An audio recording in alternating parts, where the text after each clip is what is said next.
Darlingzz, welcome to Nandini's cookbook. இன்னைக்கு நம்ம non veg gravy டேஸ்ட்லயே ஒரு அட்டகாசமான உருண்டை குழம்பு எப்படி செய்யலாம்ன்றத பார்க்கலாம் வாங்க.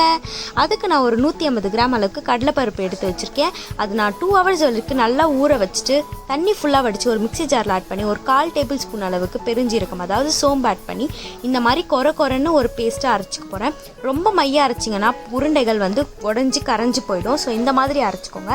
இதில் நான் தேவைக்கு தக்கன சால்ட் ஆட் பண்ணிக்கிறேன். அது கூடவே ஒரு பச்சை மிளகாவை பொடியாக நறுக்கி ஆட் பண்ணிக்கிறேன். அதுக்கப்புறமா ஒரு சின்ன மீடியம் சைஸ் வெங்காயமை பொடியாக நறுக்கி இது கூடவே ஆட் பண்ணி நல்லா மிக்ஸ் பண்ணிக்க போகிறேன்.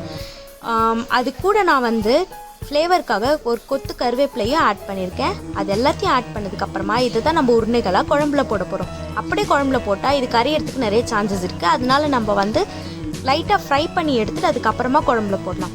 அதுக்கு நான் இப்போது ஒரு தவாவில் கொஞ்சமாக ஆயில் விட்டு வச்சுருக்கேன். இது மீடியம்லேருந்து லோ ஃப்ளேமில் சூடான ஆயில். இப்போ நம்ம இதில் நம்மளோட உருண்டைகளை போட்டுடலாம். உருண்டைகளை போட்டு வேக வைக்கும் போது ரொம்ப லோ ஃப்ளேமில் இருக்கட்டும். அப்போ தான் உள்ளே நல்லா வேகும், வெளியில் மட்டும் ப்ரௌன் ஆகி கிறிஸ்பி ஆகாது. இது நம்ம இப்போ ஒரு 30% அளவுக்கு மட்டும் குக் பண்ணால் போதும். ரொம்ப ஓவர் குக் ஆகணுன்றது அவசியம் கிடையாது. கொஞ்சம் ஒரு சாலிட் ஃபீலிங் வந்தால் போதும். ஸோ இந்த அளவுக்கு குக் ஆனால் போதும். இப்போ நம்ம இதை எடுத்துடலாம். இப்போ நான் சைட்லேயே ஒரு ஃப்ரையிங் பேன் வச்சுருக்கேன்.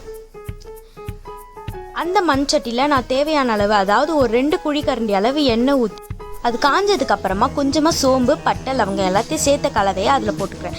இது நல்லா பொரியிற வரைக்கும் வெயிட் பண்ணுங்கள். மண் சட்டி கொஞ்சம் காயறதுக்கு லேட் ஆகும். ஸோ அது நல்லா வெடிஞ்சதுக்கப்புறமா நான் ஒரு 3 சைஸ் அளவுக்கு 3 பெரிய வெங்காயத்தை குட்டி குட்டியாக நறுக்கி வச்சுருக்கேன். அதையும் ஆட் பண்ணி நல்லா வதக்கிக்கலாம். ஸோ வெங்காயம் வதங்குறதுக்காக நீங்கள் லைட்டாக சால்ட் போட்டு வதக்கிக்கோங்க. ஒன்ஸ் நீங்களோட மண் சட்டி நல்லா சூடாயிடுச்சுன்னா அதுக்கப்புறமா உங்களுக்கு சீக்கிரமாகவே வதங்க ஆரம்பிச்சிடும். ஸோ இதை நம்ம இப்போ நல்லா வதக்கிக்கலாம். சைட்லேயே பார்த்தீங்கன்னா நான் உருண்டைகளும் போட்டு சைமல்டேனியஸாக பொரிச்சு இந்த மாதிரி எடுத்திருக்கேன். ரொம்ப கலர் சேஞ்ச் ஆகணும்னு அவசியம் கிடையாது. கொஞ்சம் சாலிடான உங்களுக்கு அந்த ஃபீல் வந்த பிறகுமே இதை எடுத்து கொஞ்சம் நேரம் ஃபேன் காற்றுல ஆற வச்சுருங்க. ரொம்ப சூடாகவே குழம்புல போட வேண்டாம். ஸோ இதை நம்ம ஓரமாக வச்சிடலாம்.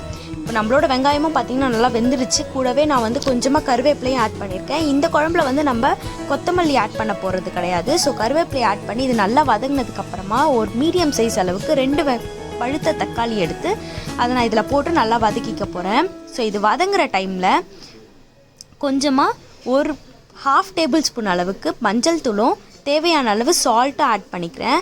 ஸோ இதை ஆட் பண்ணிங்கன்னா உங்களோட தக்காளி சீக்கிரமாக வதங்கும். ஸோ இதை வதங்கிட்டதுக்கப்புறமா குழம்பு மிளகாய் பொடி 2 டேபிள் ஸ்பூன் அளவுக்கு ஆட் பண்ணியிருக்கேன். ஸோ இதையும் எல்லாத்தையுமே சேர்த்து தேவையான அளவு உப்பு இது குழம்புக்கு மொத்த குழம்புக்கும் தேவையான அளவு உப்பையும் ஆட் பண்ணி இப்போ நான் லைட்டாக திரும்ப மஞ்சள் பொடி ஒரு 1/4 டேபிள் ஸ்பூன் அளவுக்கு ஆட் பண்ணிக்க போகிறேன். இது கூடவே ஒரு எலுமிச்சைப்பழ சைஸ் அளவுக்கு புளியை ஊற வச்சு கரைச்சி வச்சுருக்கேன். அதையும் ஆட் பண்ணிக்கலாம். ஸோ இது எல்லாத்தையும் நல்லா போட்டு தண்ணி ஒரு கப் அளவுக்கு தண்ணி ஊற்றி நல்லா கொதிக்க வைக்க போகிறேன். ஸோ இது நல்லா கொதித்து எண்ணெய் பிரிஞ்சு மேலே வர வரைக்கும் நீங்கள் மூடி போட்டு கொதிக்க வைக்கலாம். அப்படி இல்லைனாலும் அப்படியே கொதிக்க வைக்கலாம். கொஞ்சம் எக்ஸ்ட்ராவே தண்ணி ஊற்றிக்கோங்க. அப்போ தான் உங்களோட மண் சட்டி இழுத்துக்கிறதுக்கு சான்சஸ் இருக்குது. ஸோ இது நல்லா கொதிச்சிட்ருக்கு. இப்போ நான் ஒரு 1/4 மூடி அளவுக்கு தேங்காய் கூட ஒரு சின்ன துண்டு அளவுக்கு பட்டை ஒரு 2 லவங்கம் 2 ஏலக்காய் அது கூடவே கொஞ்சமாக சோம்பும் போட்டு 2 முந்திரி போட்டு அரைச்சி வச்சுருக்க விழுது இருக்குது அதையும் ஆட் பண்ணிக்கிறேன். ஸோ இது எல்லாம் இப்போ நல்லா கொதிக்கட்டும்.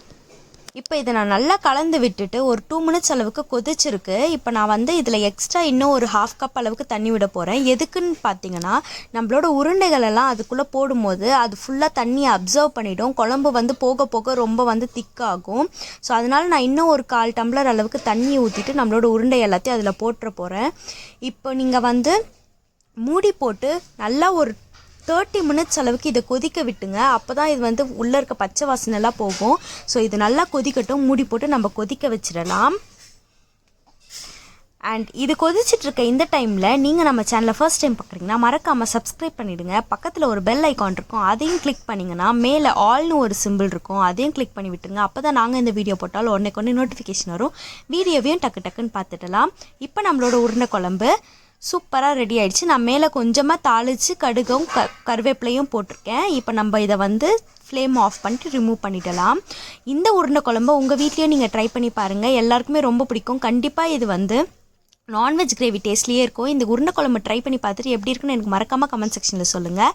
நான் உங்களை இன்னொரு இன்ட்ரெஸ்டிங்கான ரெசிபியோட இன்னொரு வீடியோவில் சந்திக்கிறேன். அது வரைக்கும் தேங்க்ஸ் ஃபார் வாட்சிங் அவர் வீடியோ. டாட்டா பாய்.